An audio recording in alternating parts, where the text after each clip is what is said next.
to welcome Mr. Emmanuel Ogebe to this forum today, and we please want to listen to him. And please, any questions you have should be posted in the chat. We will have time for maybe 5 or 6 personal questions, but generally we'll have a moderator that is going to combine some of the questions and make a presentation of those questions to him later on. Thanks again, ladies and gentlemen, for joining us in this conference. And I would like to welcome Mr. Emmanuel Ogebe to this conference. Thank you. Yes, good evening, everyone. And thank you very much, Mr. President, for the introduction. I want to just say that, the topic we're dealing with is one that is conversant to us all. And so I will just share some remarks, and then we can make it interactive and have questions and answers. The fact of the matter is that, the diaspora is largely, brain drain from Africa. And this past week, I had meetings with the UN in Abuja, and I was pleasantly surprised to find that they have a diaspora program by which they're trying to engage with people from the diaspora as partners for the development of our respective home countries. So that was fascinating to see that the UN had done their own research and figured out that they can't do it alone and they need to engage with the diaspora. So the diaspora is significant even from multilateral agencies, much less, our continent of Africa and our respective countries. But to illustrate our significance a little more, in 2022, the diaspora of Nigeria alone contributed or remitted $22 billion into the economy. Now, this was at a time when the NNPC, which is the national oil resource, was not contributing any significant funds into the economy. So for a period of time now, Nigeria's greatest resource has not been its oil, but its people, and its people in diaspora. And that just shows you how valuable we are. I should also give another illustration that in the 90s, General Abacha, who imprisoned me, as you mentioned in my introduction, was under global sanctions. And so his finance minister said to him, what we need to do to circumvent the international sanctions is to create an enabling environment for the diaspora to remit money in. And so they created the diaspora remittance system that is currently in place in Nigeria. And in the first year of operation of that, the diaspora remitted $4.5 billion into the economy. And what happened? Within a year or two, General Abacha looted $5 billion from the economy. And so we find out that it wasn't even for altruistic national purposes that they allowed us to remit money home. It was so that they could have resources to loot.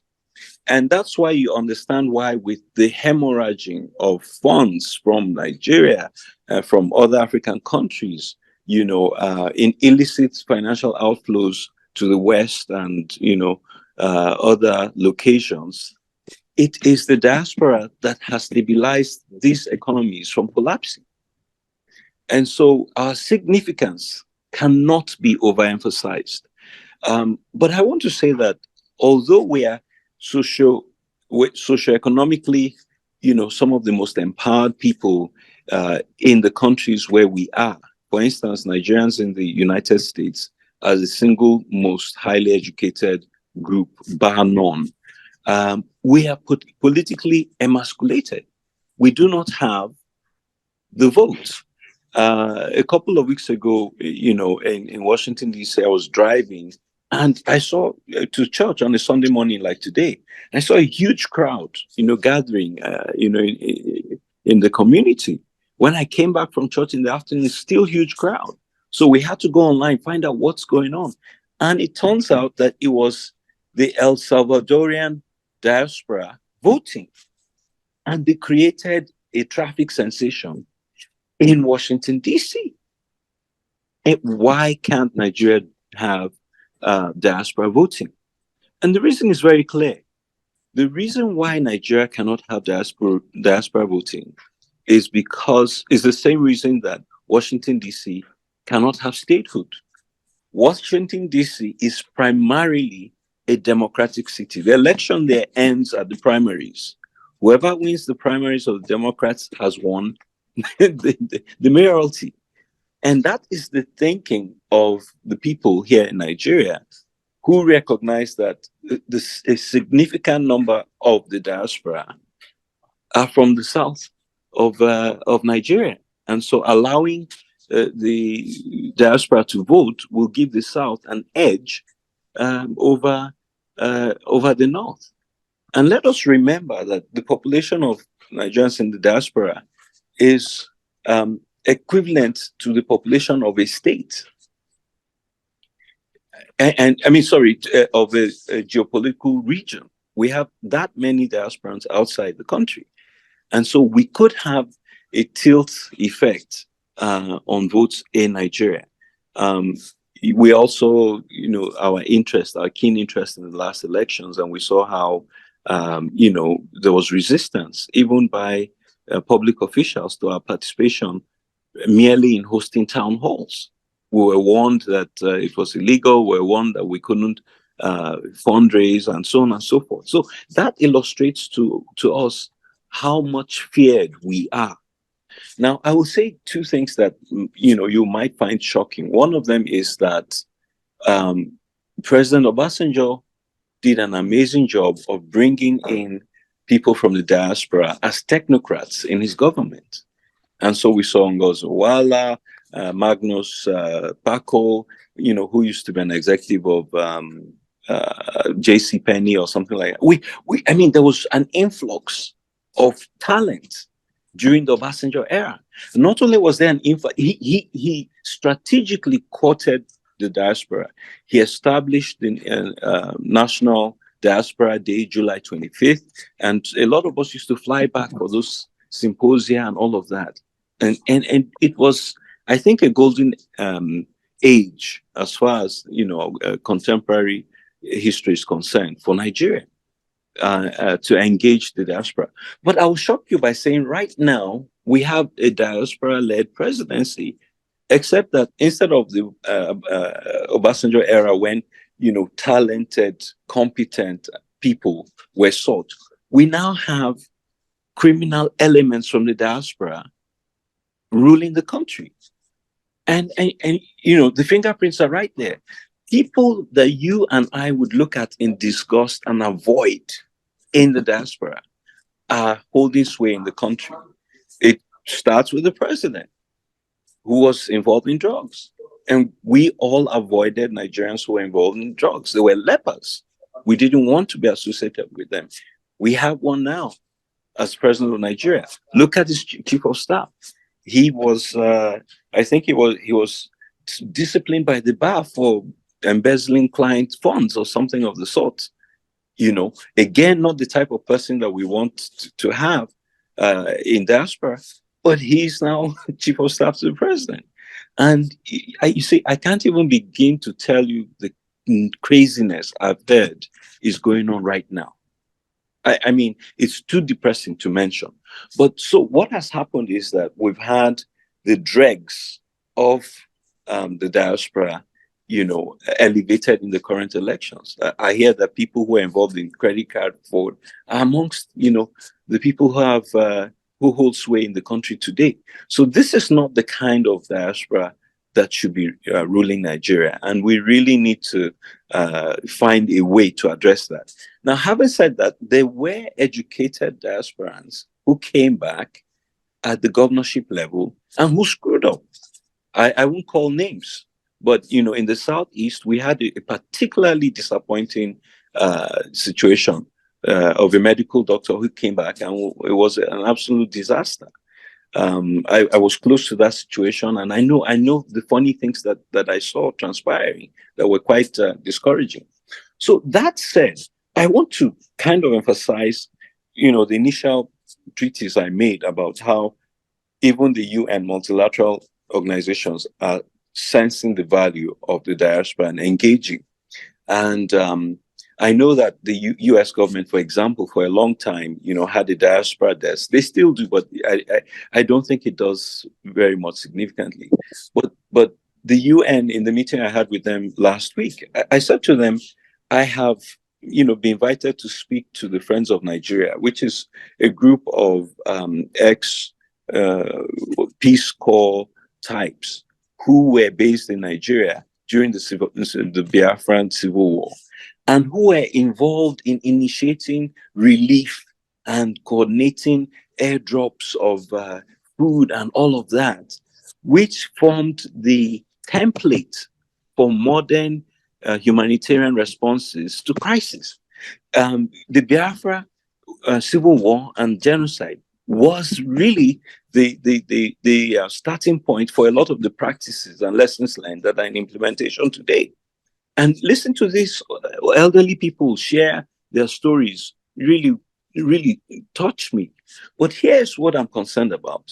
We as diaspora have come of age where we should not be necessarily relying on multilaterals and foreign aid agencies to come in and help.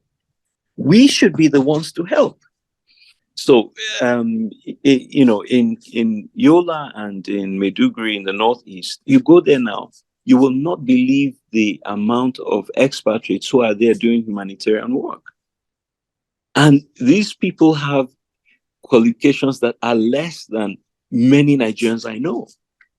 But the UN system, is the UN system. And we have people, in those positions, who sometimes don't have the competencies that we would have. I'll give you a quick, illustration. Some years ago, I was working with a survivor of terror whose children were abducted by terrorists. Her husband was killed in front of her. The terrorists came back weeks later, killed her son in front of her. And, we're trying to, get her kids found. And so I met a UN official, or I think it was a Red Cross official.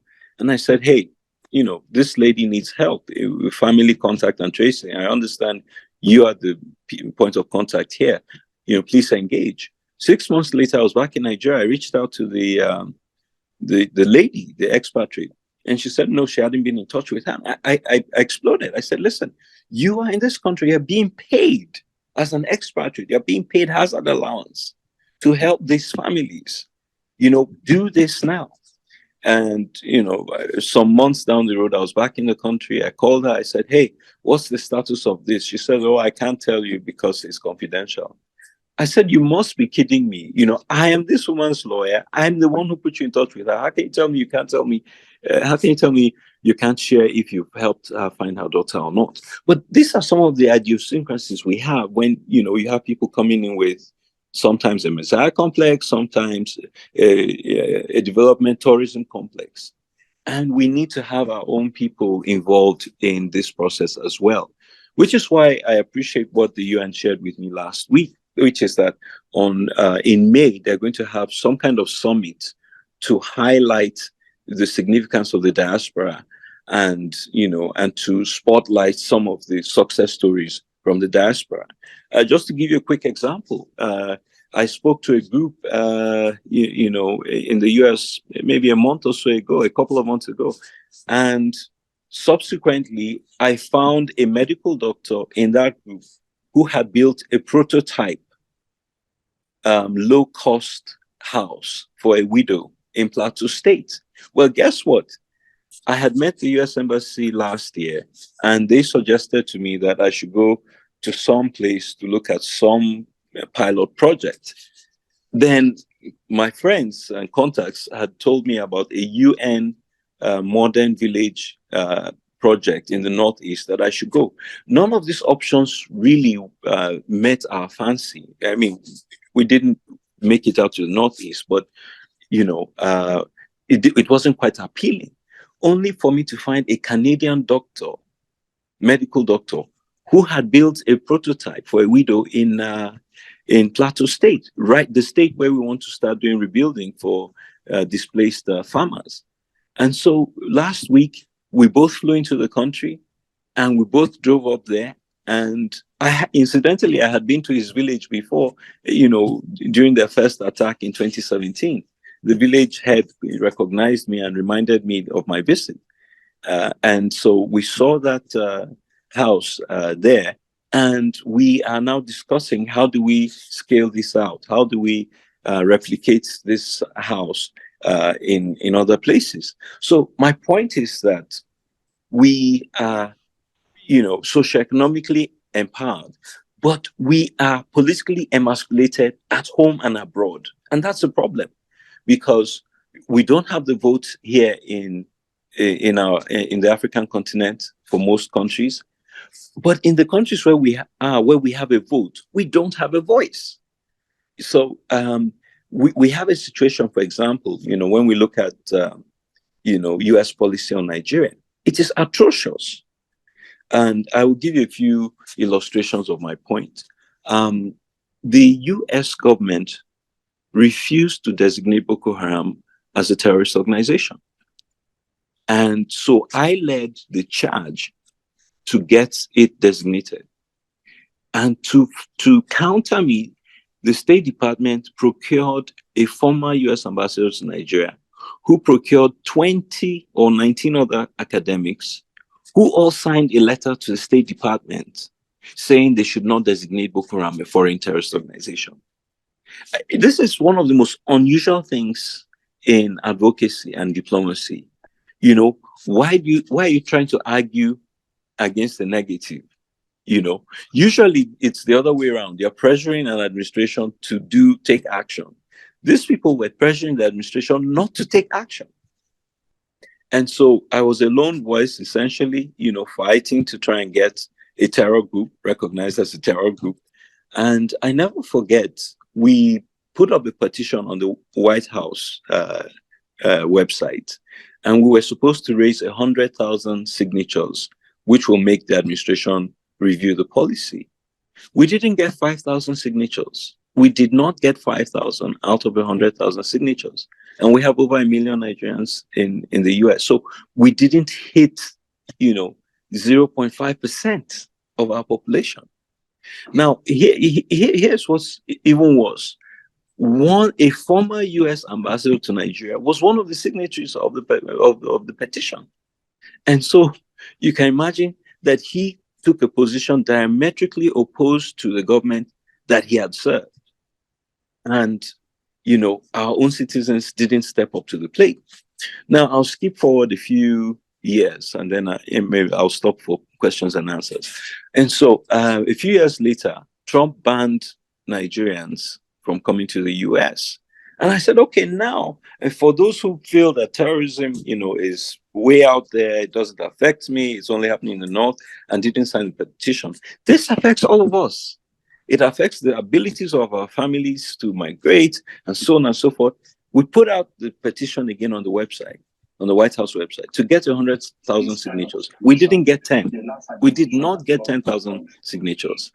And so with those few remarks, I think I should stop now and allow for questions and answers so that we make this slightly more interactive. Thank you. Oh, thank you. Thank you, Mr. Emmanuel Ogebe. We really do appreciate your taking your time from your busy schedule to be with us here today. I would like to please ask our guests, if you have any questions for Mr. Ogebe, to please indicate by raising your hand so our moderator can take it from here. Dr. Cheta, please, can you take it from here? Thank you.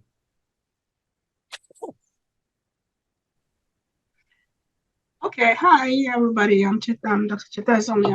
I'm member of Board of Trustee for DADA. So thank you again, Mr. Gebe, for your excellent presentation and kind of telling us how things are in the real sense of the situation. I think one of the most striking things you just said that really hit home is that. Can you guys hear me? Can you hear me? Yes. Yeah, how we're politically emasculated at home and abroad. So while at home we don't have a vote, at abroad where we have a vote, we don't have a voice. So that is really hitting it home in a big way. I like our Martin said, our president said, please, if you have any questions, you can raise your hands and then we can, take the questions in turn. But I do have questions. What is your suggestion? I mean, at home, we had hoped that if the political situation changed for the better, then we would have like a better way to advocate for diaspora voting. Actually, one or two of the candidates promised to pursue diaspora voting as a priority. Unfortunately, that's not the case now. But here, where we do have a vote, how do you? One, I would say the one question is, can you tell us how important it is for us to be politically organized in diaspora? You know what? Yeah. Because part of the reason is what people don't know, they don't know to agitate for. People don't understand that there is need for this and there's actually some potential benefits. Then there'll be just, people are busy. You know how we're not like Nigerians that, people are working civil service and they barely go to work and it's okay. Here, people work around the clock. So people want, if they bring out their time to do something, it has to be worthwhile.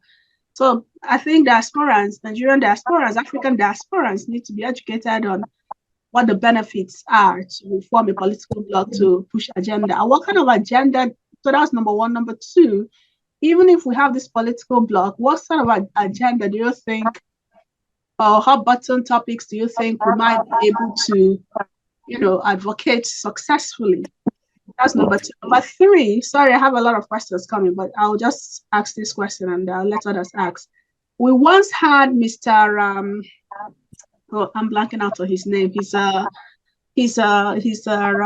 analyst on Arise TV. He was one of our guests here a couple of months ago. Sam Amadi, yes. And he does have he spent some time in diaspora and has some education here. And I did ask him that what does he think about Nigerians, Africans, but I think Liberian has an adaptive diaspora block, but Nigerians in particular, how does he think we should approach it? Form lobbying groups and try to push some of the Nigerian interests at the Capitol Hill. And it was like, well, that can be useful, but he thinks it's a very expensive venture because a lot of those lobbyists are very pricey and he doesn't know how cost effective it is. But that's my understanding of what his response is. What do you think about that? I'll stop here so I can let others ask questions. Okay, so that was a lot. But let me respond in saying this. One of the things that has happened recently is NADECO, the pro-democracy group that we all were involved with in the 90s after the atrocious June 12 election annulment, has relaunched. And I'm actually one of the new board of trustee members. And we feel that the time is right for us to go back to the trenches. One of the things NADECO has just done is to create a political action, a PAC, So this is a new initiative that we're hoping we can use to target the US elections this year, because this is a pivotal time. The politicians are vulnerable in the US. So I know the Palestinian issue is giving the Democrats a headache, and we want to give the Democrats a headache as well on the Nigeria issue. Now, with regard to, so that's practical political mobilization. Now, we have about half a dozen Nigerians in public office now under this administration. But I can tell you, they are not, communicating, they're not connecting. They're all silos and islands to themselves. They're not advocating our issues. I saw in the news recently that a British Nigerian member of parliament got into trouble because she was talking about the genocide in Gaza. And I said to myself, there's a genocide going on in your country, Nigeria. You did not mention it. It is Gaza that, you went to and got in trouble for. So some of our elected officials in diaspora are misguided. They're not engaged with our issues. And so we do have to raise awareness amongst ourselves, and then we can be engaged. Now, you did talk about the issue of lobbying on Capitol Hill. I did not pay anybody on Capitol Hill to get Boko Haram designated.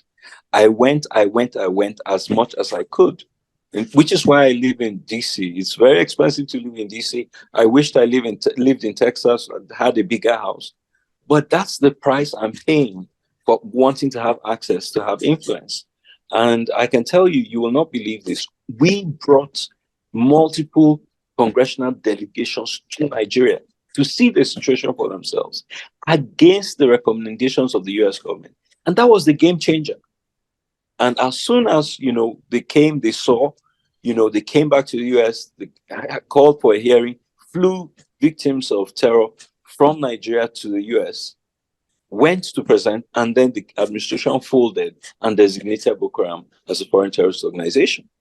So it was a David and Goliath battle, because it was me against 20 academics, including a former US ambassador to Nigeria. And my question is, where are all the Nigerian academics who could have written a counter to that? If you go to Howard University alone in their history, you'll find more than 40 Nigerian professors. Go to Bowie State. I mean, listen, the Washington, D.C. area, you probably don't have less than 200 Nigerian professors.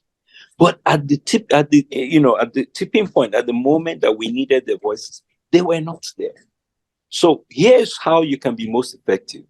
In every city and state where you live, engage with your congressman and your senator. When they have the fundraisers, when they have the campaigns, ask them questions. What are you doing about the situation in Nigeria? Now you are asking about what are the flashpoint issues to take up. One of them is the mad elections, the flawed elections. Say that this was unacceptable. Say that the US should not have recognized this regime. What sanctions are they going to impose? They have said that they impose sanctions on some of the election offenders, but they didn't give us their names. Press for the names to be released. So you have that access to them for free. Don't let the lobbyists deceive you to collect your money to go and lobby. So I hope I've answered your question. Thank you very much. Yes. Mm-hmm. Okay. I see Dr. Chukwudumojaja's hands raised. Let me unmute you so you can ask the question. Yeah, hello everybody. Thank you so much for giving me an opportunity to speak. And it's just a wonderful time meeting Barrister Gede, where, if you remember, we walked toe to toe on the in Maryland. I think we went to the White House together. I remember, that particular episode where we're trying to make the world know what is going on in Nigeria. We wanted the help of America, but unfortunately, we knew all how those things happened. What we've learned through this whole story. My name. Okay, I forgot to introduce my name. My name is Dr. Chukwudumojaja. I'm one of a practicing physician here in the US. And I've been an obedient, and I've been a strong advocate of a better country and a better Nigeria. And we have actually, with some of our groups, which DM4GG was one of them, we have been able to push for a better Nigeria by being part of, putting our monies where our mouth is, and trying to advocate for change. Electoral education during the election. We did all that powerful things. Our members put in a lot of money to make sure that Nigeria has opportunity to elect a good leader. Unfortunately, those wonderful efforts did not go through. And it wasn't because that people didn't want change. It was because that the few that have a lot of money, that are corrupt to the tooth, were still able to get their way through and manipulate and steal the mandate of the people. And up till today, nothing happened. And the most heartbreaking part of it is that even Nigerians, yeah, we keep blaming America. I know, this government would have done better. But what do you say to our own citizens of Nigeria that sat back, did not do anything, and were expecting miracles to come? We all know, we all saw this even happening, and people did not do anything. So my question is, from the diasporas really did a phenomenal thing, which hasn't happened in many years of the Nigerian politics, where you see diasporans wanting to help, genuinely wanting to vote in and be part of the system. That has not happened before. We had it happen this time, and it did not change a lot. The question I'm asking is that, what is the way forward? What can we do? I know we talked about advocacy. If you do all the advocacy in the world, that's what we did. Peter Obi was campaigning, doing all that, and somebody was just waiting at the INEC to switch off the server, and that was only what they needed. They didn't need to campaign. They didn't need to do anything. They just need to sit on their bad acts, and that worked, and that has been rewarded because nothing happened. 2027 is going to be worse. So what is truly, with what the facts on ground, what else can the diasporans do? What is the true hope for Nigeria? What is the hope for this coming election, that even we have the opportunity to even elect a credible leader? That's my question. Thank you. Absolutely. That's a good question. And that leads me to solutions. Some of the biblical examples of effective diaspora engagement was, for example, the story of Queen Esther. She had access to the royal courts. She utilized it to protect and preserve her people. The story of Nehemiah is also another one. He utilized his access to the palace to help rebuild his homeland. So we haven't made that effort. I have to tell you, it is galling that the Nigerian American population has no voice. US policy is what a bunch of bureaucrats in the State Department decide it is what it should be. It is so painful to see that. And so we're at the point now, after all eyes on the judiciary didn't work, people said, oh yeah, all eyes on the military. Frankly, today, for the first time, as I dwelt on this anniversary of this election, for the first time in my life, I'm saying, yes, my eyes are on the military. And this is somebody who was, imprisoned and tortured by the military and forced into exile. And the rationale I had is, the military is the devil we know. But this gang of drug dealers and terrorists, we don't know. So I'm willing to fight the same enemy that I fought before, than this new enemy that, no holds barred. But, all jokes aside, all eyes are now on the diaspora. That's where it should be. And I have, consistently advocated that we should cut off the remittance dollars. If we shut down that pipeline of $22 billion a year into this country, we will bring them down to their knees, because they no longer steal in naira, they steal in dollars. When we cut off that supply, you see, Nigeria is like a patient that is hemorrhaging blood, and the diaspora is on the other side doing the transfusion. We're donating blood into a patient that is bleeding into the other side. And we're stabilizing a situation in perpetuity that needs to end. The economy needs to grind to a halt. And when everything grinds to a halt, we can make demands and we can see things happen. Now, for so long as we're emitting money and subsidizing the injustice in the system, the people will not take the necessary action they need to take. In the past week that I've been in Nigeria, people have looted trucks for food. Neighbors are kidnapping neighbors. You shouldn't be kidnapping your neighbor. Your neighbor is as oppressed as you. You should hold your misrulers accountable. You should hold the people who abducted you accountable. And so we need to turn up the heat. You and I need to stop sending dollars into the economy. Tell the people at home, we're sorry, we need you to act. We can't continue sustaining, the indefensible. And that's one of the ways I think that we can make this happen. Secondly, we need to also put pressure on our respective home governments. We simply cannot allow foreign policy to be dictated by, snotty-nosed, young out of school grads, at a State Department desk, going online and Googling and writing a report. I mean, for example, just to give an illustration of the absurdities we have, last year, the U.S. State Department the U.S. Commission on International Religious Freedom issued a report about how the poor Fulanis are being persecuted in West Africa for their faith. Any, educated Nigerian knows that that is a false narrative. It's the same way we have the false narrative about, this is a clash between herders and farmers over resources. Last week in Plateau, I saw, a man who lost 5 daughters and his wife. They were burned alive in their homes. How is that a clash? That is not a clash. That is genocide. And yet, that is the narrative that the US government believes. And there are a lot of Nigerian academics who told that line. And it is blatantly false. So those are a couple of points that I wanted to make, that we should engage, we should put pressure, and we should impose sanctions. Stop remitting dollars into the Nigerian economy. Okay, thank you very much for the very succinct answers.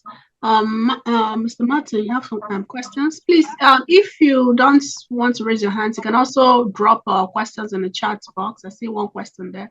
Well, let's take Martin's questions.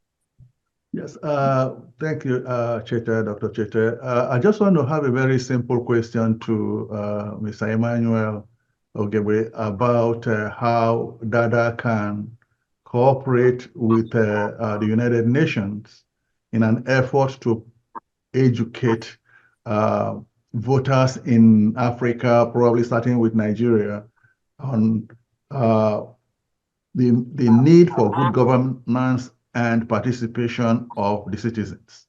I don't know if there's any contact he can give to us in the United Nations in Nigeria that we can communicate with and at least make our presence known to them.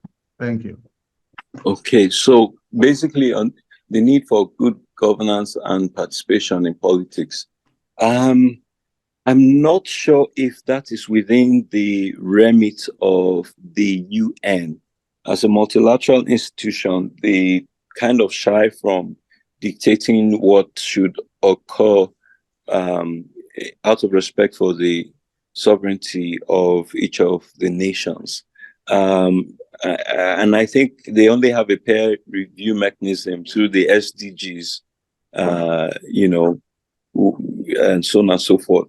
But I will reach out to the folks I met with who have this diaspora engagement thing. And I plan to attend their May conference or summit.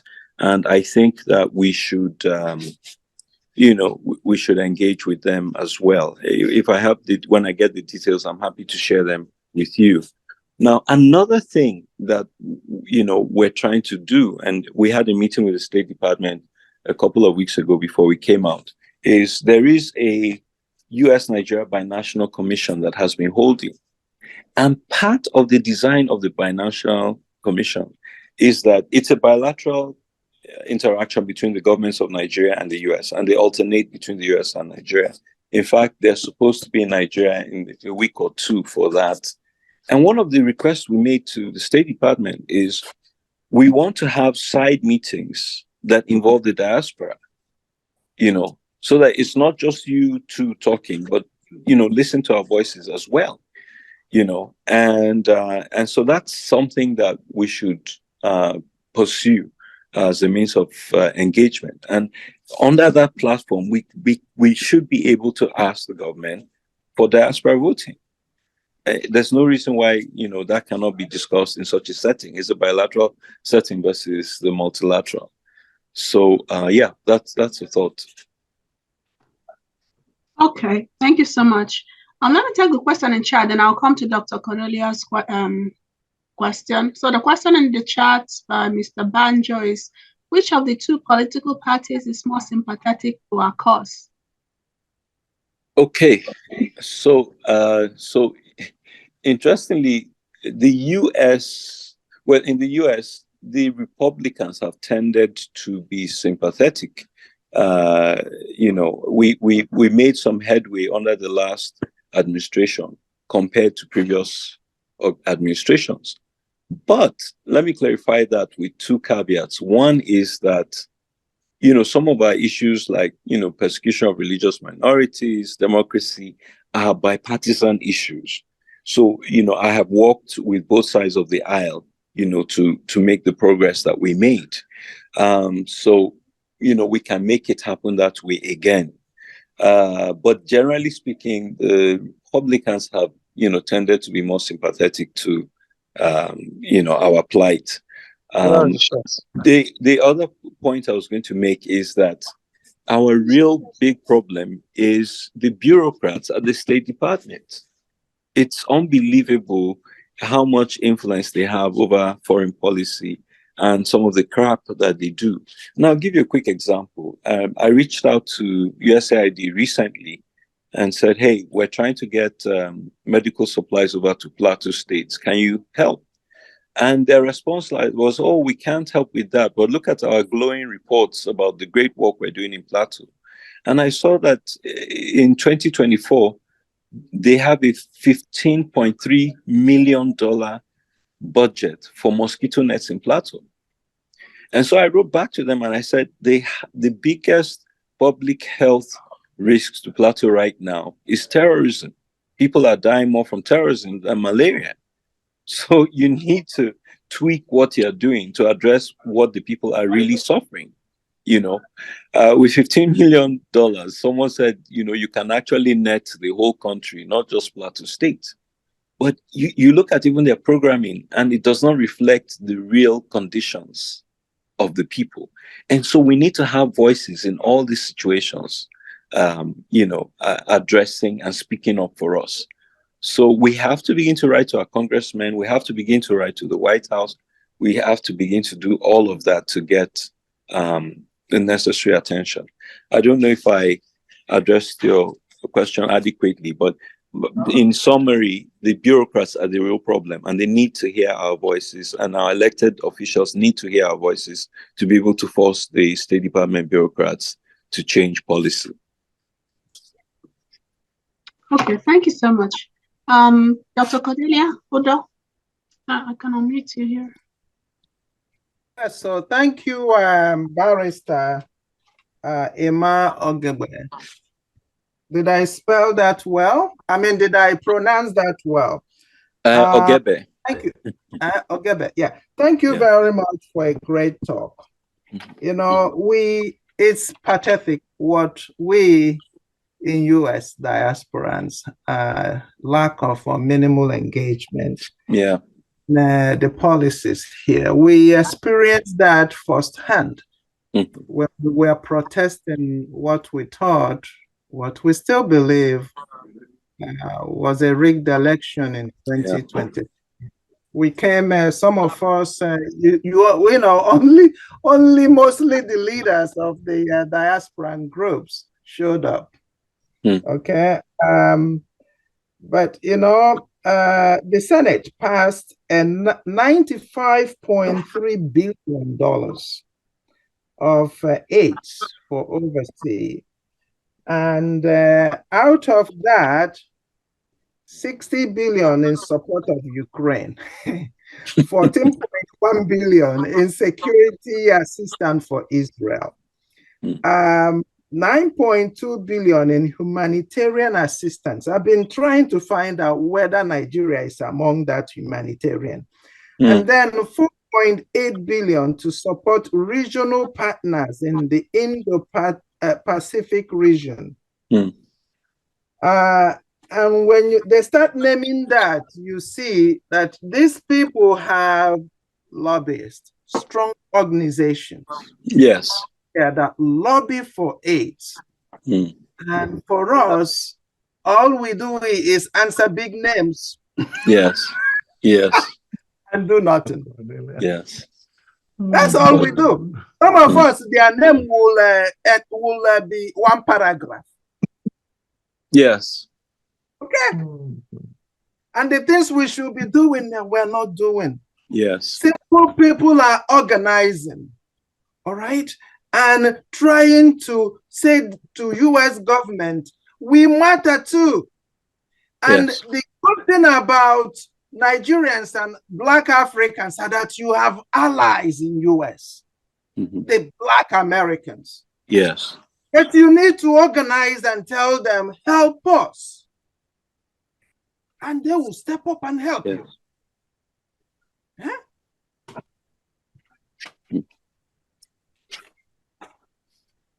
Okay. I don't know if that's a question, but I don't know how we're going to get our folks interested in this. They would rather be working double shift. But I do have a question, by the way. When you were saying, some of you are suggesting that we should keep our hard-earned dollars. How do we do that? That we should not remit it? How? Yes. So we don't help the government and let the government bend to listen to us. I just don't know how we, if you want to help or do something in Nigeria, how can't you not remit money to do what you're doing there? Okay, so here's the problem. What has happened is I gave you the data on how the remittance was created by Abacha as a sanctions busting strategy. And after we remitted $4.5 billion into the economy, he stole $5 billion. And that has continued, from then till now. So the bottom line is that we need to stop the flow so that the polity is heated enough for it to self-resolve. We are pouring, we're transfusing blood into a patient that is dying, and it makes no sense. Now, one of the things that has happened is this regime has banned the delivery of dollars into the country. So, when you send, your boss money or whatever agency, Western Union you use, it's no longer delivered into the country in dollars. And that is facilitating money laundering, because all that is happening is that they will use nairas that they have stolen here to pay into this person's account and collect your dollar or your pound or your euros on the other side. So that's one way that the massive, money laundering is going on. And this was the first action that he took as president. He came into office in May. By June, they had banned, by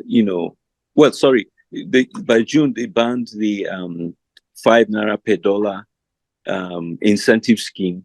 And a few months ago, they banned, the remittance of dollars into the economy. So we, in suspending it, we help to stop the money laundering and the theft. But again, we also hit the polity so that they can be held accountable. But I should point out that, there are workarounds, for family and others who are in there. For those of you who have businesses in the country, you can allow what comes in or out of the businesses or the rents, to take care of needs, to take care of essential needs, but stop the dollar inflow. Okay, thank you very much. Again, if you have any more questions, you can drop in the chats. We're sort of rounding up here. Or if you have any more questions, you can raise your hands, and then we'll take a couple more before we end here. I do have 1 or 2 more questions, if you don't mind, Mr. Gaba. Okay. Which is kind of practical question, right? You said that in DC, there are a lot of Nigerian professors, Nigerian American professors, but these people are not engaged. So what are the practical ways you can get people involved. I'm thinking part of it might be education. You said that NADECO has a political PAC. They just formed a political PAC. What Yes. are the concrete steps? So it's good that a problem has been identified, that we need diaspora to get more involved to sort of form a formidable force. And we have a lot of them. But what is the practical steps you're doing, which can be replicated and emulated by groups like advocacy, groups like maybe like Dada or some other groups out there? Because we see like during this election process, there's been a lot of coordination among diaspora groups. I think when Mr. Peter Obi released his expenses, I think they said diasporas contributed up to 1% or more, which was running into hundreds of thousands of dollars or even more. But that is only in terms of cash. I know diasporans, like our groups, our support groups, contributed a lot in kind. Yes. So this shows that we can mobilize if we're Yes. adequately made passionate. But Yes. my question to you is how does that happen for us to, what are the steps, using NADECO as a concrete example, what are the steps you're taking to get Nigerians mobilized to form a group to advocate for Nigerian interests in the diaspora? Yeah.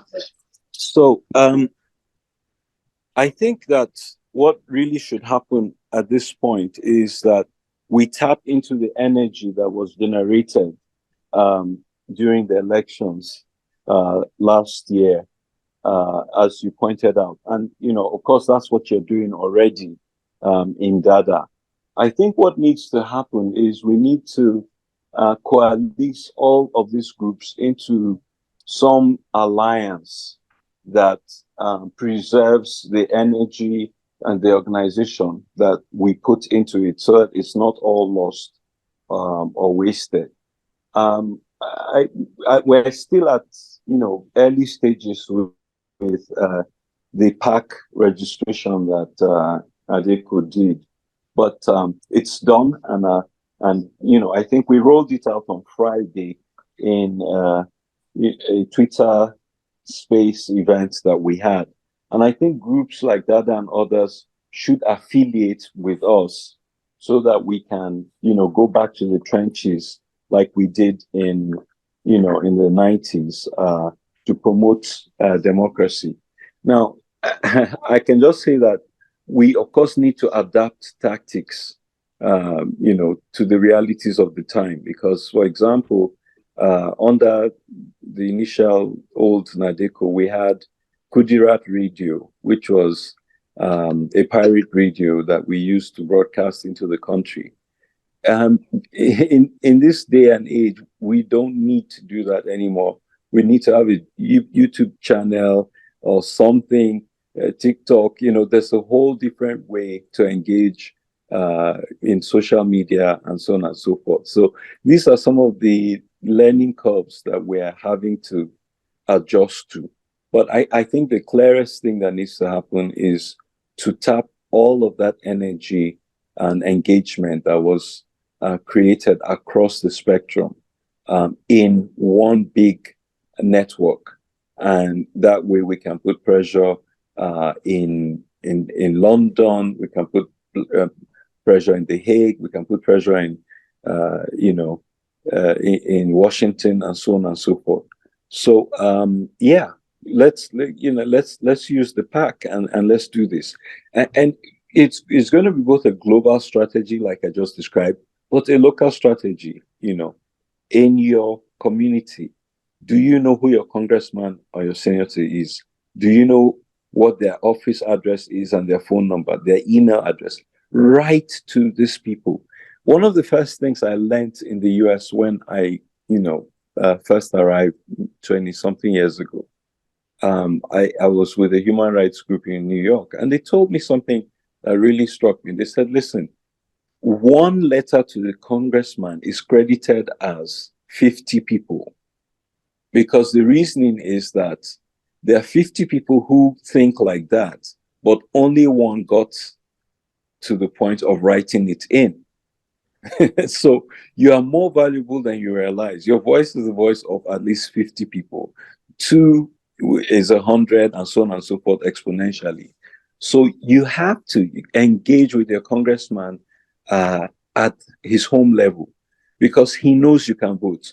Now, some of us who are based in Washington, when we go in, they consider us experts and lobbyists, but we're not voters in their constituency.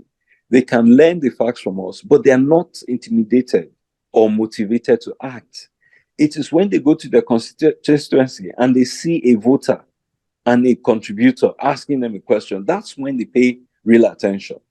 So we can do the initial sensitization, but you have to close the deal in your constituency. That's the way this works.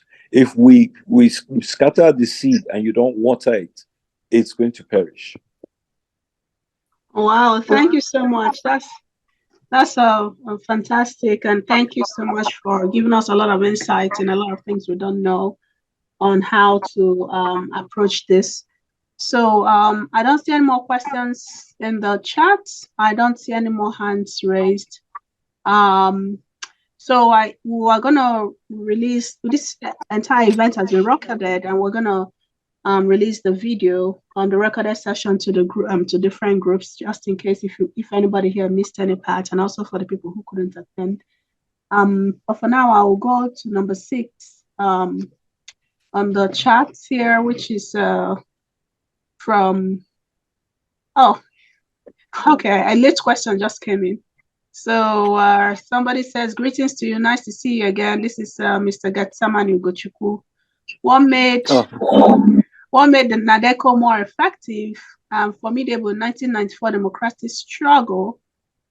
So his question is, what made NADECO more effective and formidable in 1994 democratic struggle?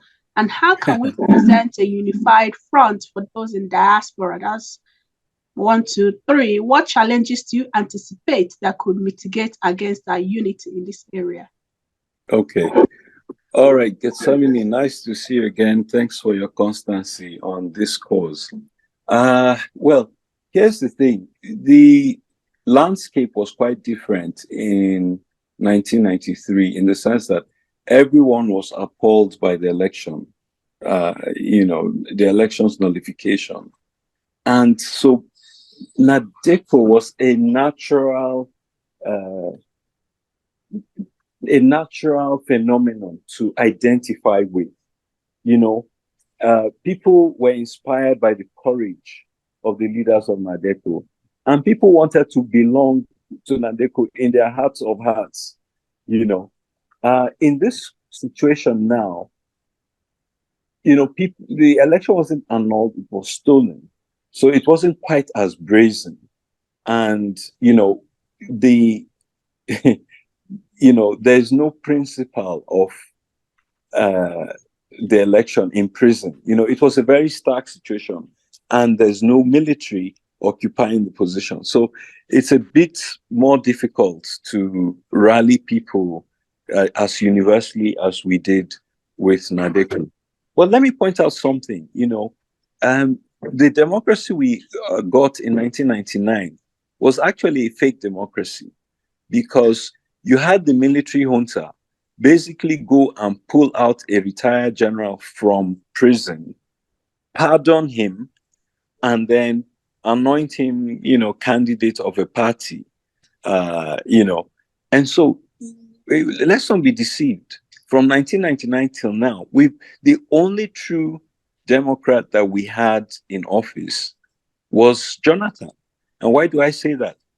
Obasanjo was obviously ex-military. Yar'Adua was only president because he was the brother of a military general who had served as Obasanjo's deputy. So he was an extension of the late Yar'Adua, the general who died in prison. And then, of course, after Yar'Adua, by accident, Jonathan Goodluck became president. So he's literally the only, non-military allied party. Even though it was Obasanjo who nominated him to be vice president. Then Of course, we had Buhari, ex-military. So if you look at the last few decades, we've not had more than 5 years of rule by an actual civilian.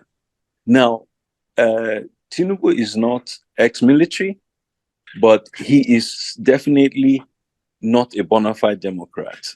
We now realize that he just used the political platform, the opposition, as it were, as a political platform for his personal ambition.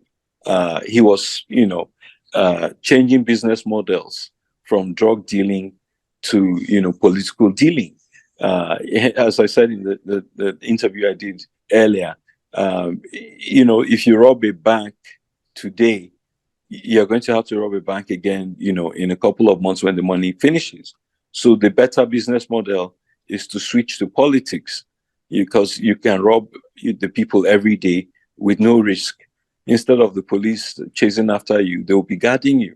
So I think Tinubu, after, the drug thing wasn't going very well, he said, hey, let's do the politics thing and let's see what I can get out of it. So I don't consider him a true Democrat at all, in the least. He's just a mafioso.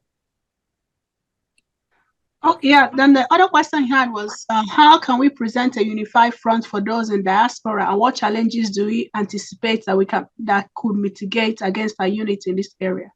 Yes. Okay. So I think I touched on that previously a little, which is that, I think that NADECO forms or presents a platform for unity because of its history. Whether we like it or not, it was the push of, the diaspora in exile that made the Western countries put so much pressure on Nigeria that democracy had to be restored. The current democracy that Nigeria has was a product of diaspora action. All of us were exiled, but that diaspora action did not reward us with the diaspora vote, which is very unfortunate, and which is why we're where we are now. So I think that we should rally around NADECO. I know that we issued a couple of statements last week, and Tinubu's, henchmen or hackmen or whatever have attacked us and called us imposters. But the fact of the matter is, NADECO, the only NADECO in the world that is registered is NADECO USA. Till this day, there is no juristic entity called NADECO in Nigeria. It doesn't exist other than NADECO USA. So I think we should embrace that and work with that as a vehicle. I think I also touched on, the division. The division is what I mentioned, the local guys here in Nigeria who are attacking the NADECO USA.